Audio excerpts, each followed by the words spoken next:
పరిశ్రమలో పనికొచ్చేటువంటి అవసరాలకి మన యూనివర్సిటీలో చెప్పేటువంటి సిలబస్ సక్రమంగా అందుబాటులో లేపబట్టి ఆ పరిశ్రమల పనికొచ్చేటువంటి మానవ వనరులు అందుబాటులో లేక పరిశ్రమలు కూడా ఒక వెనకడుగు వేస్తూ ఉన్నాయి.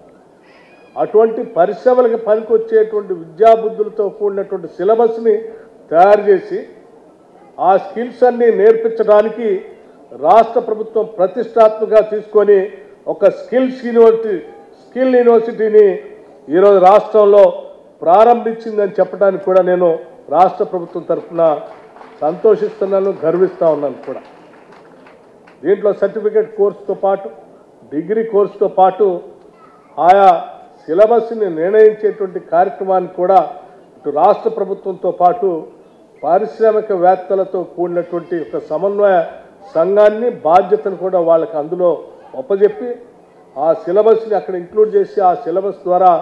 పాఠాలు నేర్పించిన తర్వాత నేరుగా వాళ్ళందరినీ రిక్రూట్మెంట్ చేసుకునే విధంగా ఈ స్కిల్ యూనివర్సిటీని తయారు చేస్తూ ఉన్నాం. అట్లాగే రాష్ట్ర వ్యాప్తంగా ఇప్పటికి ఉన్నటువంటి 63 ఐటీఐ సెంటర్స్ని పాత రోజుల్లో అప్పుడు పనికొచ్చేటువంటి విధంగా ఉన్నటువంటి మిషనరీతో కూడుకున్నటువంటి ఆ ఐటీఐ సెంటర్లు ప్రస్తుత ఇండస్ట్రీకి పనికి రాకపోవటం వల్ల మూలబడినటువంటి ఐటీఐలన్నింటినీ కూడా తిరిగి అడ్వాన్స్డ్ టెక్నాలజీ సెంటర్స్గా ఈరోజు పరిశ్రమలో పనికొచ్చేటువంటి మిషనరీస్ మొత్తాన్ని అక్కడ పెట్టి ఆ మిషనరీ ద్వారా ట్రైనింగ్ ఇచ్చి వాళ్ళందరినీ కూడా మళ్ళీ ఇండస్ట్రీకి ఉద్యోగ అవకాశాలు కల్పించేటట్టుగా 63 ఐటీఐ సెంటర్స్ని అడ్వాన్స్ టెక్నాలజీ సెంటర్స్గా ఈ రాష్ట్ర ప్రభుత్వం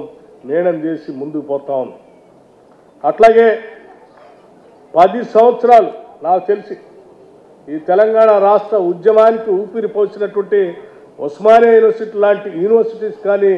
మిగతా యూనివర్సిటీస్ కానీ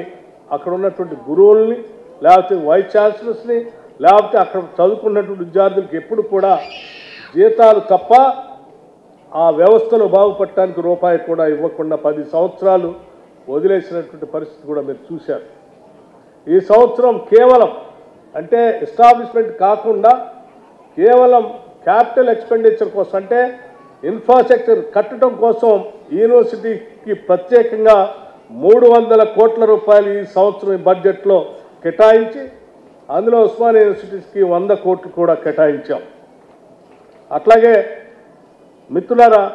మీ అందరికి కూడా నేను ఇక్కడ ఉన్నటువంటి బుర్రా వెంకటేశ్వరం గారు ఎడ్యుకేషన్ ప్రిన్సిపల్ సెక్రటరీగా అనేక సందర్భాల్లో మేము రివ్యూ చేసినప్పుడు నేను పొన్నం ప్రభాకర్ గారు